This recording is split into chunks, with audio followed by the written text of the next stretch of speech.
Hey, good morning, everybody. Thanks for coming along so early on a Saturday morning. I have about 20 minutes to talk, and I want to talk about kind of self-publishing your game and get it out there, and some of the things that we've learned along the way, and we want to kind of share those tips. I'm Rory, one part of the Creativity Hub with my wife and business partner, Anita Murphy. So, first of all, we kick on. I'm going to show you a quick video about the game. I know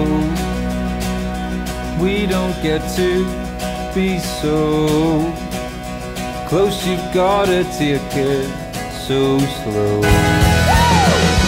Can't help who you love. You can't help who you love. You can't help who you love. Okay, so our game, Rory Story Cubes, is a pocket-sized storytelling game. Works with any language. I'll hand the set around so you can have a look as we're talking. So the first tip I have is to, if you have a game idea, prototype it as soon as possible. We had the original idea for Rory Story Cubes back in 2004, when you can see my Anita was, we just had a baby, and so just at the time I'd had my baby, she had her baby. Yes, and she wasn't really in a place to hear me yabbering on about the next big idea that I've had. So I basically went out and made it.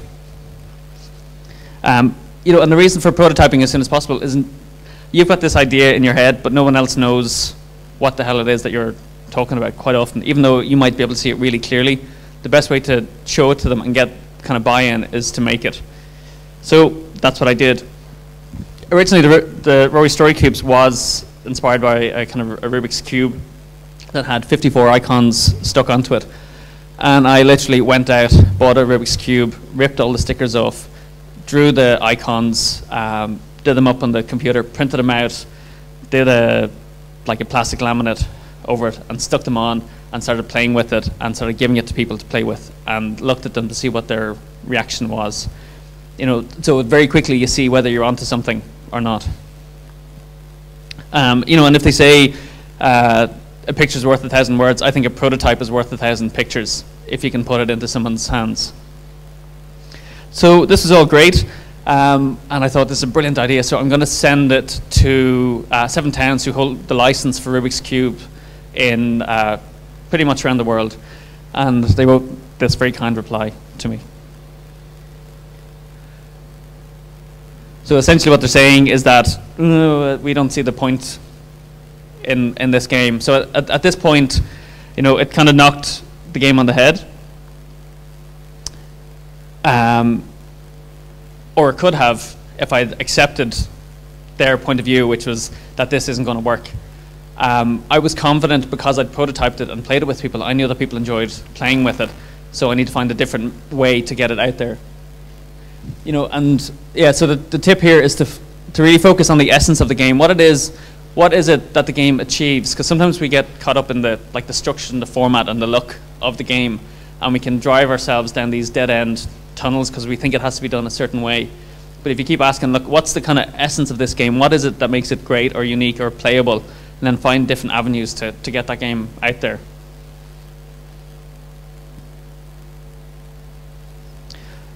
So, I mean, this is how it evolved in the early days.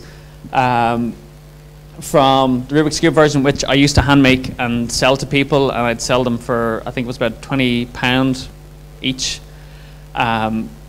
You know, which was nice, but I didn't pay for the cost of doing it, but it was just really nice to think that people were willing to pay for the game. And then we transitioned to using dice with, at the time it was just paper cut out and stuck onto it. But again, even though these things wore really quickly, people still bought these as well. You know, and they became a little bit bigger, but we kept finding new ways to make them and trying to improve on the design, but people kept paying for it. And that's really a tip is, you know, if you think you've got a good game, a good way to test whether it's a good game is whether someone's willing to part with their money for it, and particularly a stranger. And this becomes kind of really critical later on when, if you decide to go down the route of maybe licensing it to someone else, or trying to get a retail store or someone else to pick it up. If you can go to them and say, well, look, as we did, we said, we've sold 2,000 of these already with very little marketing. You know, what kind of game is a publisher going to go for? Are they going to go for the one that's an improving concept, or the one where people have already parted with money for?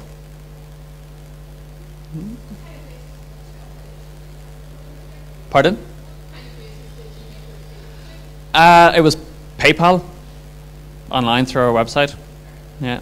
At the time as well, I was doing a lot of training, creativity training. So I would sell them to people as part of that as well. Because, sorry, I should say, the game Rory Story Cubes originally started as a creative problem-solving tool.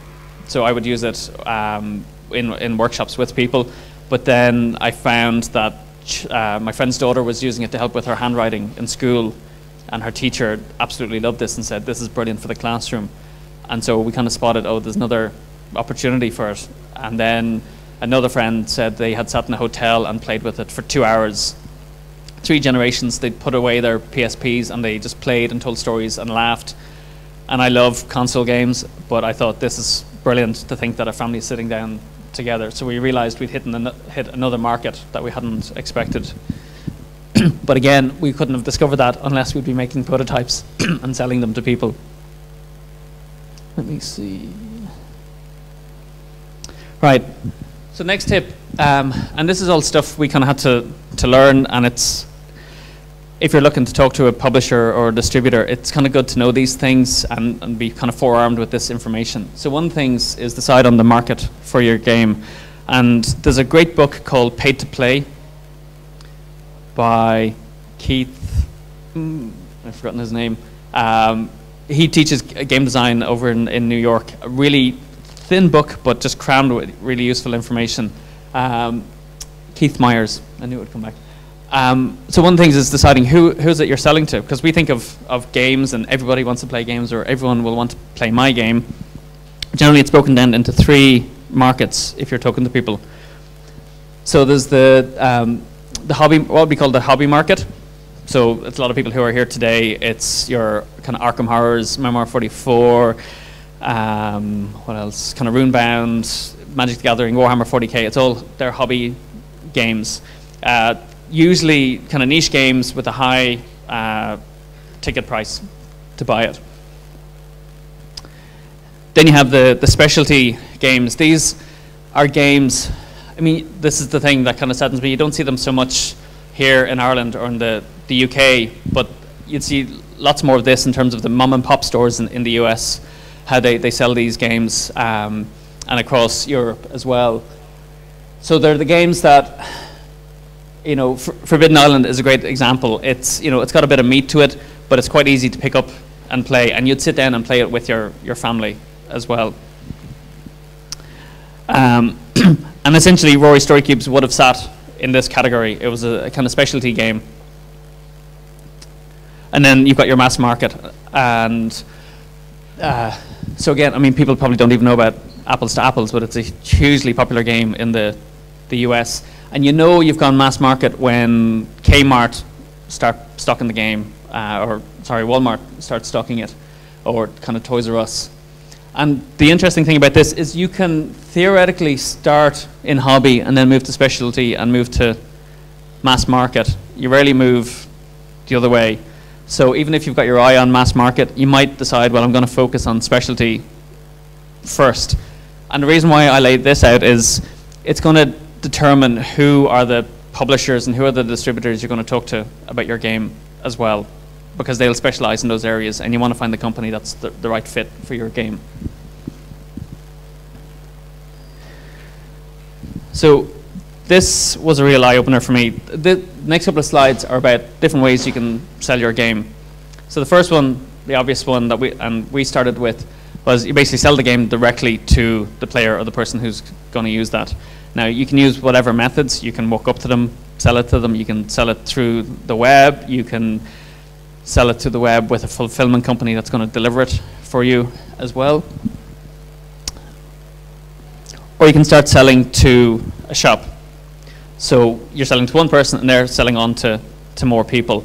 It's reducing your kind of margin on the game, but it's taken off some of the workload in terms of the actual selling of it.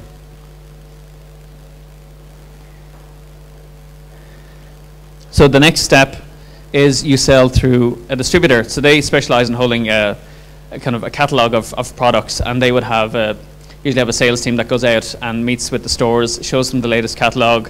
The store picks the products from it and stock it. And what's interesting is with some stores, they will only buy from certain distributors.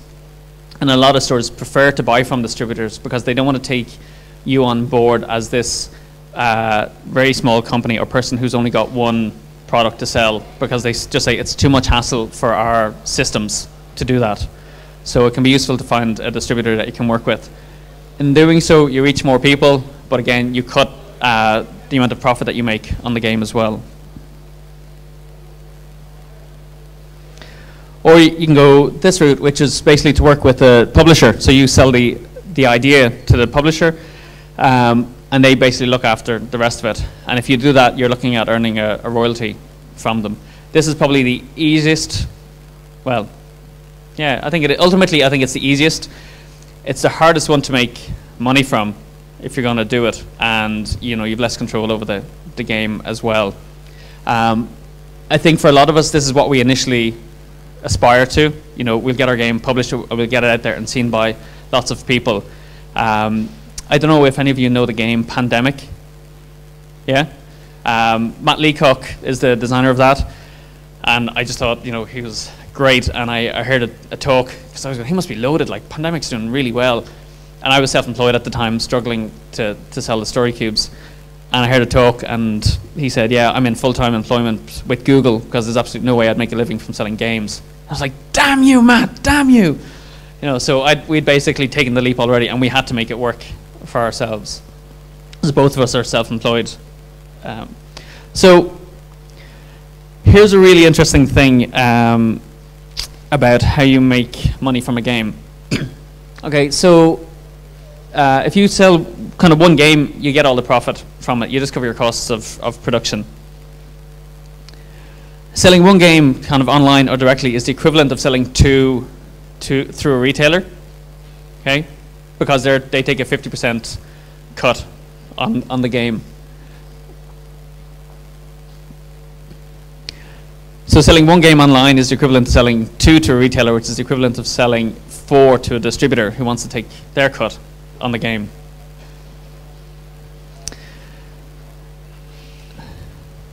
Selling one game online is the same as selling two to a retailer, which is selling four to a distributor, or selling 40 via a licensing agreement. So I hope that kind of pops the bubble about, well, if I get published, I'm going to make loads of money. And I'll show you the equation that I was shown, because I was completely naive about this stuff. But with a licensing deal, they offer, depending on who you're talking to, they'll try and offer between 3 and maybe 7% of the wholesale price of the game. So we'll do that with Story Cubes. Story Cubes retails for $9.99. In the US, it retails for $8.99, $7.99. So basically, you have that. So it's $3.50, and then you make 7%. Well, in our case, we were making 7% of $3.50, which worked out roughly 20 cents at the time with translation. Now, luckily, Rory Story Cubes has been a huge hit in the US, partly because of their pricing strategy, and they sold over 100,000 last year, so we made $20,000 in royalties. But we're kind of a unique case. Most games that I'm told, when they're sold, like a publisher would be happy if a big box game sold 3,000 in a year. 10,000 is normally a print run, so they'd want to sell 10,000 in that year. So it's important, when we think of games and being really popular and lots of people playing it, not everyone's playing them, and it's important to work out. The tip here is, how you want to make money and whether you want to make money. Is it a case that you just want to, and it can be useful to say, you know what, I'm a published designer, because that opens doors for you the next time. For example, We were at the New York Toy Fair in February, and we went over and we wore our Rory Story Cubes t-shirts, and we had people coming up to us saying, "Oh, you're Rory, so are you working on anything else? Let us know," because they'd seen that the previous game was a success, whereas they wouldn't have given us the time of day, last year. So sometimes licensing your game can be a strategic decision, which is exactly what we did with the US, and I'll talk about that in a minute. So here is the equation, and if anyone is interested in publishing their own game, I would seriously, seriously encourage you to write this down or take a photo of it. So basically, the way it works out is you've got your retail price, you take off your VAT, you cut that in half, that's the price you sell it to a shop if they're going to stock it, and that's what they'll expect to pay for it. Then if you're selling it to a distributor, they're ideally going to want to make like 100% markup on the price that they pay, and you can squeeze that a little bit. So you're looking at, cutting another 30 to 50% off that price. So we would sell, if we take Story Cubes at $9.50 at the time, so let's do it now. $9.50 you take off, or $9.99 you take off the VAT, it's about $8.20, $8.17 I think. Then roughly half that, so the price for a retailer is £4.20 that they pay, and for a distributor we give it to them for about £2.50 as well. We sell in US dollars now, but that's the kind of sterling pricing of it, and it costs us, basic cost to make it is about £1, a little bit less than £1, but then there's all additional costs of marketing and shipping and all that kind of stuff as well.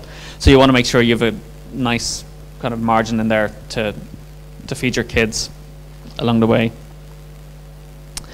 And yeah, so when I'd be talking to people, I would have this calculation written on the back of my notebook. So I'd go and meet these people in suits, and they'd be saying, "So, what's your distribution price?" And I go, "Hang on a second," and I'd kind of look at it and then act all business-like. But people will treat you seriously if they can say to you, "What's your distribution price or what's your retail price?" And you say, "Oh, it's," and you rattle it off. They go, "All right, this person knows their stuff. I'll listen to them." Whereas if you don't, they're going to go, "Well, they're not really serious about this." So this is taken from this is another term that's useful to know, is your sell sheet. So when the game started getting popular, I started getting emails from people, kind of stores across the world, kind of Germany, Singapore, and they'd be like, "All right, can you send us your sell sheet?" And I'd be saying to Anita, "What on earth is a sell sheet?" And I'd go online and Google sell sheet. And essentially sell sheet is this bit of bump that says what the product is, what the product code is, maybe a photo of it, how it's shipped. So we've tried to do it visually, and you'll see you've got the game, which is going around. You've got your display, which it appears in the shop, and a lot of shops will buy it in displays. Then you've got inners and outers, and this is how they come from the factory. So if you're talking to a factory about getting it printed or made, you'll want to talk to them about how you want the game packed up.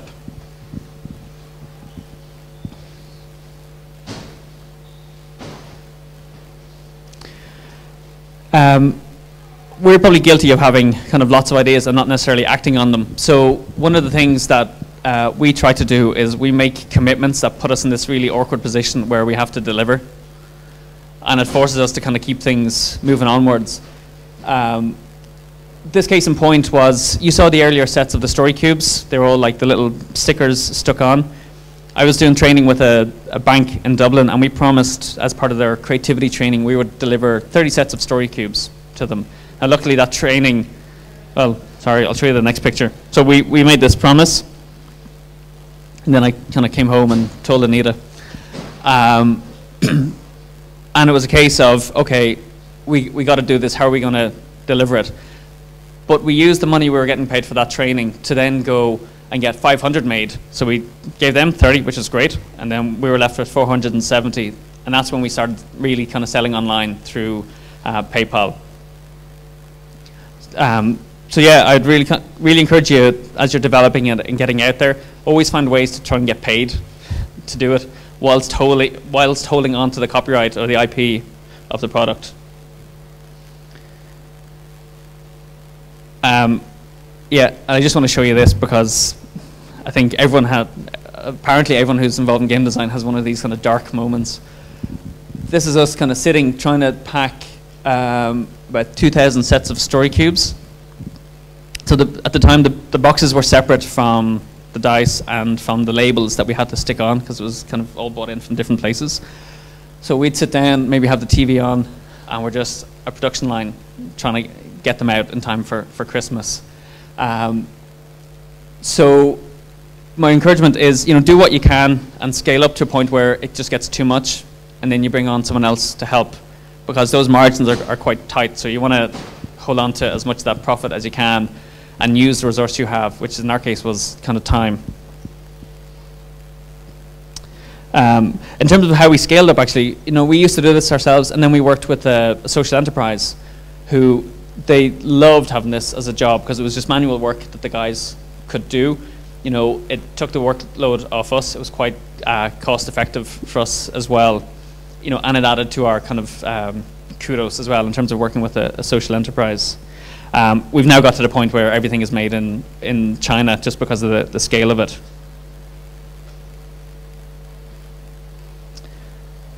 So I think this is an important thing because we can sometimes get caught up in our idea and say it's going to work, and we take massive risks to do it. This kind of picture reflects January 2009, where we had no money coming in. We had no training. All our clients had pulled all the training, and we were looking at our bank statement going, there's nothing coming in. And we went, we have to do something, because if we don't push the story cubes, we can't expect anyone else to do it. So we kind of smashed our piggy bank, and I went to the UK Toy Fair and got enough interest, no actual kind of bites or purchases, but we had enough interest to encourage us to go back and say, okay, there's something in this and we can make it work. And with this money, yeah, we invested it in buying 10,000 sets of story cubes, which we managed to sell. And if you do have a game, and even if you have an idea, I'd really, really encourage you to get out and visit one of the trade fairs. There's the UK Toy Fair, and they all happen at the beginning of the year. There's the UK Toy Fair, there's the Messe, which is the biggest one in the world, that takes place in Nuremberg. There's the US Toy Fair, the New York Toy Fair, and then Spiel is essentially a big kind of games convention. But what it does, by going there, you see it's like you get a glimpse behind the curtain of the kind of market and the business of games. So not just seeing gamers playing them and buying them, but the actual selling, the choosing, the selecting of what games are going to be released in the next year, and people promoting them. And there's nothing beats meeting a distributor face to face and talking to them and getting to know them, and asking them would they be willing to look at your game. If you're going to talk to them, I'd encourage you to kind of book it in advance. And also, if they say that they can't help you, ask them then to recommend someone else who can help. Sorry, I'm watching the clock and I got to move really quick. So here's just a photo of our stand over the 2 years as we developed. As I mentioned earlier, use licensing strategically. So we knew we weren't going to make it into the States, and there was a risk that someone would kind of copy the game before we got it out there. So we agreed to license it to a company called GameRight. And then we leveraged that fact to distribute the game across Europe, because we could go to people and say, oh yeah, we've got a licensing deal, and they sold 100,000 last year. So they all started rubbing their hands in glee with that. So some of our mentors kind of criticized us for doing that. It's paid off in the long run. Okay, last one, very quick. If you can, design for an international audience, right? It makes it so much easier for you to kind of retain control of the game if you want to go down that route and self-publish, because if you've got a lot of language and it needs to be translated into German, chances are you're going to have to license it to someone else, and you start getting those licensing royalties. Just by having it as international as possible, it means you just have a much wider market that you can potentially sell to as well. So instead of it having to work in an English-speaking country, it might turn out that it works out really well in like Taiwan, which is a big gaming country as well. Apps, they're really handy as a way of cross-marketing your game. And last thing I just want to say is, if any of this stuff is of interest and you're currently working on a game, we're more than happy to talk to you. Come up and talk to me. We're on Twitter as Rory O'Connor or StoryCubes. And I'd encourage you to play more games so you learn about different games. And we host a game night every Tuesday in Common Grounds. So I think that's it. I think we're out of time for questions. All right. Thanks very much.